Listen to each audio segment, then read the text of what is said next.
नमस्ते दोस्तों, स्वागत है आप सभी का the genius Gurukul lab coaching में, जहां पढ़ाई होती है एक नए अंदाज में। अगर आप भी 2026 में बिहार बोर्ड से 12वीं का इंग्लिश के पेपर देने वाले हैं और सोच रहे हैं कि कौन से चैप्टर ज़रूरी है, क्या हर साल रिपीट होता है और कैसे 90+ मार्क लाएं, तो ये वीडियो आपके लिए गेम चेंजर साबित होने वाला है। चलिए बिना देर किए शुरू करते हैं आज का ज़बरदस्त एनालिसिस और स्मार्ट स्ट्रेटजी।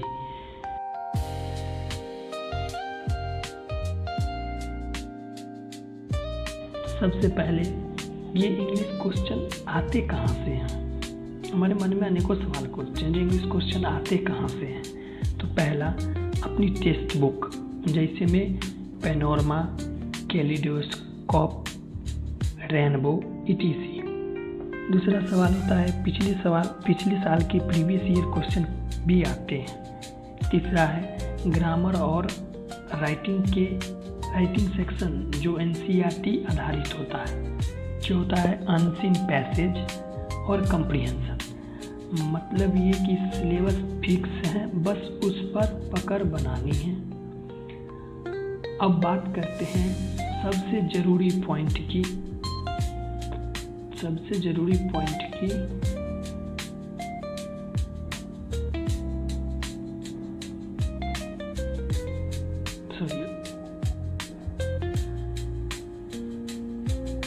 अब बात करते हैं सबसे ज़रूरी पॉइंट की, क्या क्वेश्चन रिपीट होते हैं। लगभग 60 से 70% क्वेश्चन हर साल किसी न किसी रूप में रिपीट होते हैं। जैसे में ग्रामर सेक्शन में बस नंबर बदलते हैं, ऑब्जेक्टिव क्वेश्चन भी वही रहता है लेकिन थोड़ा कंसेप्चुअल रहता है, वो हमें घुमा देती है।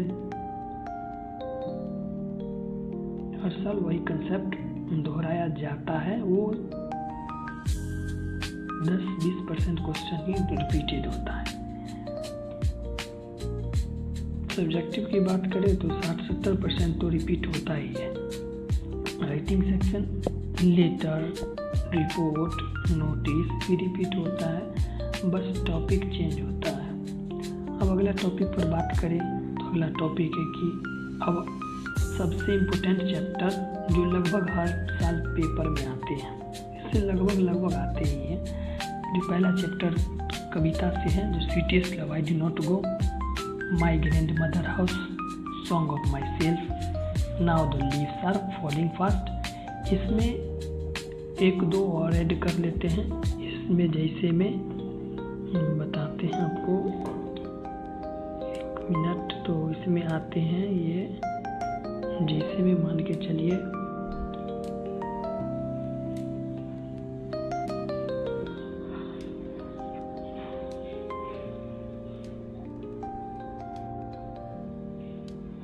जैसे में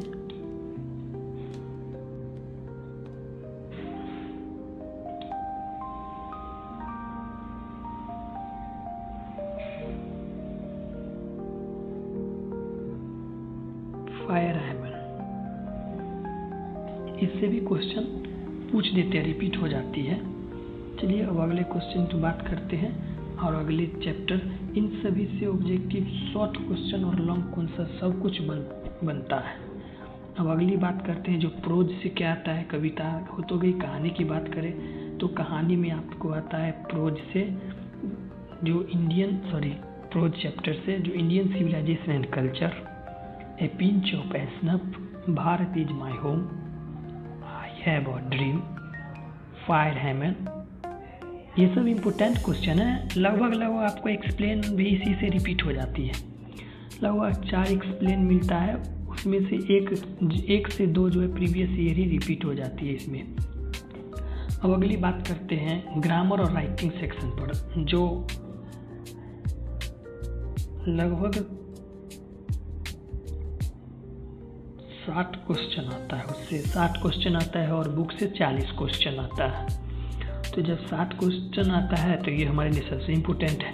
तो इसमें कुछ टॉपिक हैं जो इम्पोर्टेंट हैं, जैसे में voice, narration, tense, models, preposition. दूसरा हो गया लेटर राइटिंग, जैसे में ऑफिशियल, एप्लीकेशन, इनफॉर्मल, और कोशिश कीजिएगा आप लोग एप्लीकेशन ही ज़्यादातर लिखे, जैसे में 2 दिन की छुट्टी में सिक लीव पर लिख दीजिए, SLC लेने के लिए, उसके बाद लाइब्रेरी में किताब उपलब्ध कराने के लिए, यही 4-5 पर अच्छी ढंग से प्रैक्टिस कर लेना है। अगला होता है रिपोर्ट राइटिंग, नोटिस, एसे। रिपोर्ट राइटिंग और नोटिस तो नहीं पूछता है, लेकिन एसे पूछता है, और मेरा मानना है कि एसे पर अभी कमांड नहीं हो पाएगी, फिर भी इस पर 2-4 एसे लिखकर इस पर हम कमांड कर लेंगे। और अगली कुछ बात करते हैं तो आता है अनसीन पैसेज विथ क्वेश्चंस, जिसमें पैसेज दिया रहता है और उससे देखकर क्वेश्चन का आंसर देना पड़ता है। अब अगला आता है सिनोनिम और एंटोनिम, ये सबसे है और ये आसान से पूछते हैं। सिनोनिम और एंटोनिम से आसान ही आता है। जब हम एग्ज़ाम दे रहे थे तो लगभग 5 से 6 ऐसा सिनोनिम और एंटोनिम था जिससे हमारा ऑब्जेक्टिव पूरा पाया, नहीं तो हम 44 या 45 ऑब्जेक्टिव पर रुके हुए थे, और यही सिनोनिम और एंटोनिम से हमें पूरा 50 बन पाया था।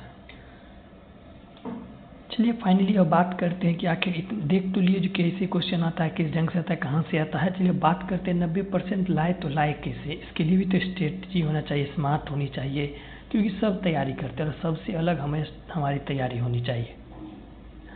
तो अब बात ऊपर देख लिए जो कहाँ से आता है, कैसे पढ़ना है, किस किस प्रकार से क्वेश्चन बनता है, प्रीवियस ईयर कितना रिपीट होता है, ये सब हमारे टॉपिक क्लियर हो चुके हैं। अब बात करते हैं जो 90+ मार्क्स लाए कैसे, स्ट्रेटजी कैसा बनाए जो हमें 90+ मार्क आ सके। तो इसके लिए हम आपको 5 स्टेप बहुत बेहतरीन तरीक़ा से लाए हैं। इसको अगर आप फॉलो कर लेते हैं तो पूरा उम्मीद है कि आप अच्छा मार्क लाएंगे। स्टेप 1 क्या है, जो पिछले 5 साल के ऑब्जेक्टिव क्वेश्चन सॉल्व करिए। दूसरी बात, हर इम्पोर्टेंट चैप्टर से 5-5 लॉन्ग और शॉर्ट क्वेश्चन की प्रैक्टिस करें। तीसरी बात, रोज़ एक राइटिंग प्रैक्टिस ज़रूर करें, जैसे में लेटर, एसे, रिपोर्ट, जो आपको अच्छा लगे।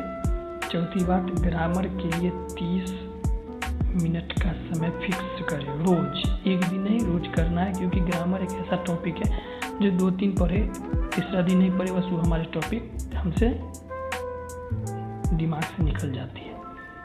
स्टेप 5वां की बात करें तो एक रिवीजन टेबल बनाकर लास्ट 30 दिन में बार रिवीजन करते रहें।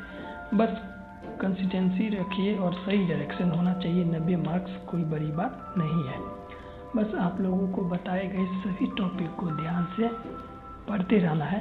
साथ ही में रोज़ 2 एक्सप्लेन, एक प्रोज और एक पोइट्री से रेगुलर करते रहना है।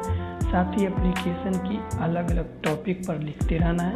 अगर आप लोगों को एप्लीकेशन लिखने का ट्रिक चाहिए तो आप कमेंट में लिख कर भेजें कि ट्रिक चाहिए हमें, उसके बाद उस टॉपिक पर वीडियो बना देंगे। और मैं आपको विश्वास दिलाता हूँ कि बस मेरे द्वारा कही गई बात को पूरा कर लें, 90+ लाने से कोई नहीं रोक सकता है। सबसे ज़्यादा आप लोग ऑब्जेक्टिव पर पकड़ बनाइए। और मैं इस चैनल पर जो भी ऑब्जेक्टिव लाता हूँ वो क्वेश्चन बैंक रिपीटेड नहीं रखते हैं और ना ही किसी गाइड से लाते हैं। वो खुद बुक पढ़कर आप लोगों के लिए क्वेश्चन तैयार करते हैं। और जब समय अंतिम एग्जाम के 1 महीने बचेंगे तो आप लोगों को क्वेश्चन बैंक की प्रैक्टिस करवा देंगे। अभी क्वेश्चन बैंक का प्रैक्टिस करने की आवश्यकता नहीं है। क्यों नहीं है? ऑब्जेक्टिव का, क्योंकि अभी नए ऑब्जेक्टिव पर पकड़ बना ले। उसके बाद हम क्या करेंगे, पुराने ऑब्जेक्टिव जो प्रीवियस ईयर है उसको पकड़ लेंगे। और सब्जेक्टिव के लिए तो आपको अभी से ही प्रीवियस ईयर पर ध्यान देना पड़ेगा। हम जो भी टेस्ट लेते हैं वो अलग ही क्वेश्चन रहता है। विश्वास करो, जब आप फाइनल एग्ज़ाम देकर आओगे ना तो ज़रूर बताना कि सर जो बताए थे वो आया या नहीं आया, और सर का बताया गया स्ट्रेटजी सही था या गलत था। तब तक के लिए धन्यवाद। जय हिंद। मिलते हैं अगले वीडियो में। पढ़ते रहिए और मुस्कुराते रहिए। जय हिंद। हाँ, और एक बात, इस वीडियो को लाइक और शेयर ज़रूर करें और साथ में सब्सक्राइब कर दें।